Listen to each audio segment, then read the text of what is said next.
sharing silaturahim pada pagi hari ini berjalan dengan lancar dan sesuai dengan harapan. Alhamdulillah, Al-Fatihah.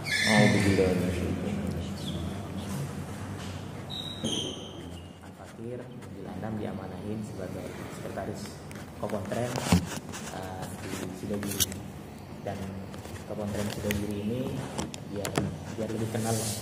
Jadi Pondok Pesantren Sidogiri itu satu-satunya bisnis yang dimiliki oleh Pondok Pesantren Sidogiri, ya Kopontren Sidogiri ini.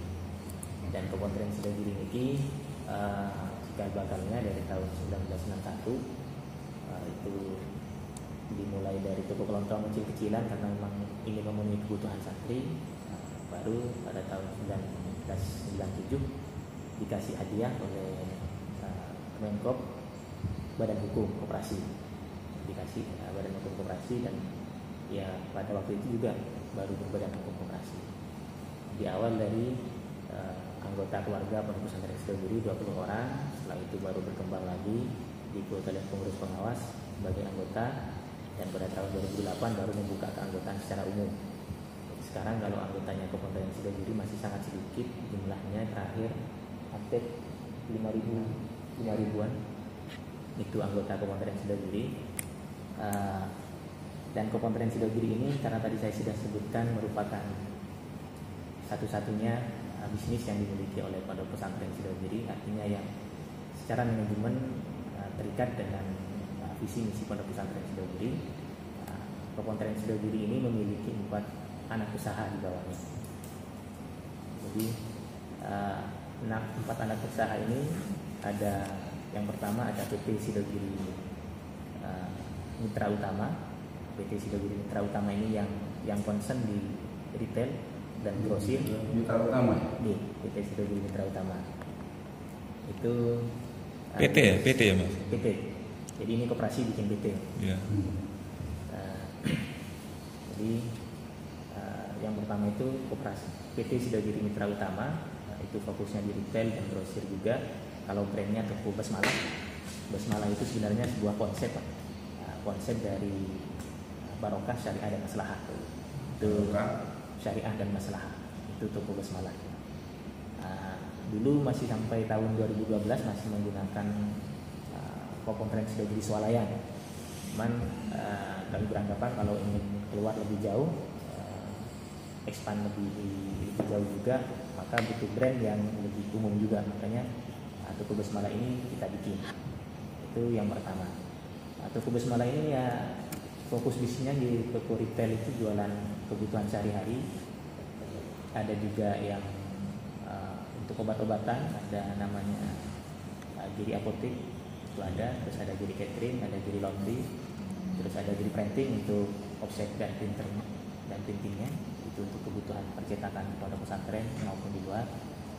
Itu jenis-jenisnya yang dilakukan oleh teman-teman direksi di PT Sidogiri Mitra Utama. Anak perusahaan yang kedua ada PT Sidogiri Mandiri Utama, yang beda cuma tengahnya doang. Kalau tadi Mitra, sekarang Mandiri Utama. Nah, Mandiri Utama ini yang bergerak di bidang manufaktur, bikin air minum dalam kemasan. Monggo sambil diminum biar lebih nyantai. Kita sudah menggunakan ini Kak. Sudah menggunakan, alhamdulillah. Kalau beberapa waktu lalu waktu saya diundang ke Gresik itu masih belum warna hijau, jadi saya tawarkan yang hijau. Jadi, ini satu-satunya manufaktur yang dimiliki oleh Pondok Pesantren Sidogiri dan sudah berbadan hukum. Dimulai dari tahun 1997 sebenarnya, maklun awalnya, jadi kerjasama dengan AMDK lain di Probolinggo. Itu kita menggunakan merek sendiri, cuman produksinya itu ngekor ke AMDK yang lebih besar lagi. Itu sampai dengan tahun 2004, baru tahun 2004 kami bikin pabrik sendiri.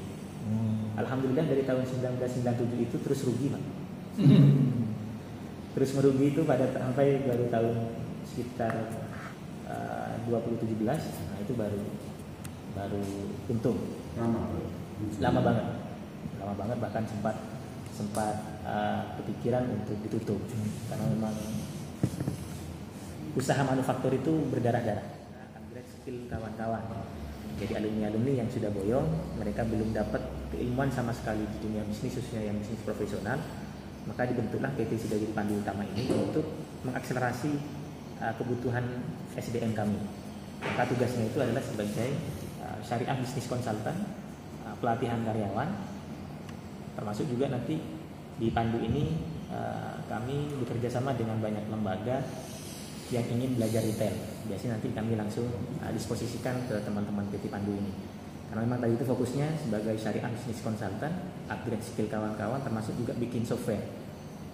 Nah, jadi ada santri-santri yang sudah kami ajarin cara bikin aplikasi seperti apa. Alhamdulillah sekarang aplikasi kami sudah mandiri, sudah buat sendiri, teman-teman santri yang bikin. Nah, itu yang kami pakai. Itu yang ketiga sebagai percepatan tadi SDM yang kurang tadi. Dan yang terakhir ada PT Sidogiri Fintech Utama. Fintech Utama ini baru lahir Pak, sebenarnya tahun 2018 itu. Fintech Utama. Sebenarnya awalnya itu dari teman-teman santri yang sering kehilangan duit. Jadi karena banyak teman-teman santri yang hilang duit, terus pengurus berpikir, ya apa kalau transaksi di dalam pesantren tidak usah pakai uang cash. Nah, maka kami bikin yang namanya emal. Elektronik mal nih. Nah, itu uang elektronik. Jadi emal ini sekarang sudah menjadi salah satu pembayaran lalu lintas pembayaran utama di seluruh unit toko basmalah. Semua santri sudah menggunakan emal untuk pembayarannya, termasuk juga anggota pembayaran SAU sudah di-share menggunakan emal. Dan sudah ada beberapa lembaga, entah itu pesantren maupun non pesantren yang co-branding dengan emal. Jadi aktivitas bisyarahnya, aktivitas gajinya, aktivitas SPP-nya sudah menggunakan emal ini. Itu sebagai uang elektronik dan sebagai penyedia jasa pembayaran PJP. Sudah bisa download ya di Play Store sudah ada kalau yang emal itu. Platformnya sama lah seperti OVO, Dana. Gitu. Itu gambaran besar tentang Kopon Training Sidogiri dan anak perusahaannya. Jadi kenapa Kopon Training Sidogiri bikin anak perusahaan? Al-Fakir baru masuk di Kopon Training Sidogiri itu pada tahun 2016. Jadi background kooperasinya masih sangat-sangat sedikit. Baru pada tahun 2020 diamanai sebagai sekretaris Kopon Trend. Dan mulai tahun 2020 juga desain korporasinya, kooperasi itu sudah dibuat berbeda dengan dibentuknya 4 PT tadi. Jadi secara praktis sekarang pengurus Kopon Trend itu tidak melakukan kegiatan bisnis. Kenapa? Karena jadi model bisnisnya pengurus Kopon Trend itu menggalang dana dari anggota, calon anggota setelah terkumpul oleh pengurus. Artinya apa? Artinya karena ini sudah memperoleh izin dari anggota lewat RKP, maka sebuah keniscayaan yang kita realisasikan. Itu prinsip. Nah, kemudian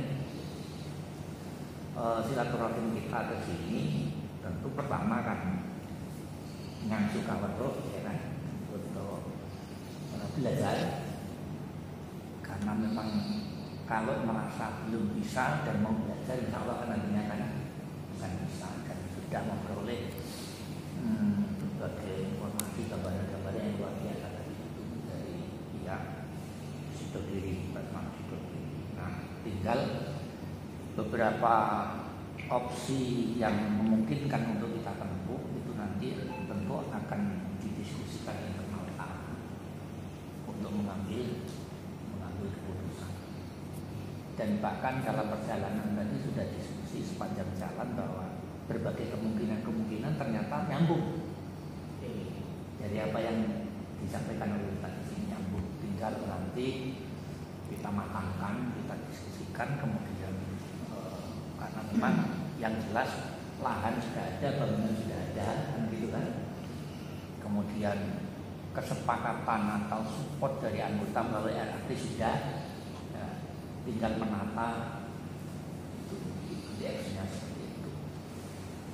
Tapi bagaimanapun pertemuan ini bukan pertemuan pengambilan keputusan. Seperti yang disampaikan oleh Pak Menteri tadi, misalnya kita taruh aja, kita pakai yang mudharabah tadi ya, kerjasama. Tempat dari kita sudah ada dan juga demikian mungkin kan. Tapi satu pertanyaan saya untuk yang terkait dengan ini, memungkinkan nggak, misalnya kondisi lokasi kita memakai branded sendiri tadi itu, apa yang dari pihak sini itu sekaligus sebagai supplier barang atau lepas, atau hanya yang terkait dengan pengelolaan manajemen saja. Barangkali itu mungkin tambahan penjelasan yang kami butuhkan. Terima kasih Ustadz.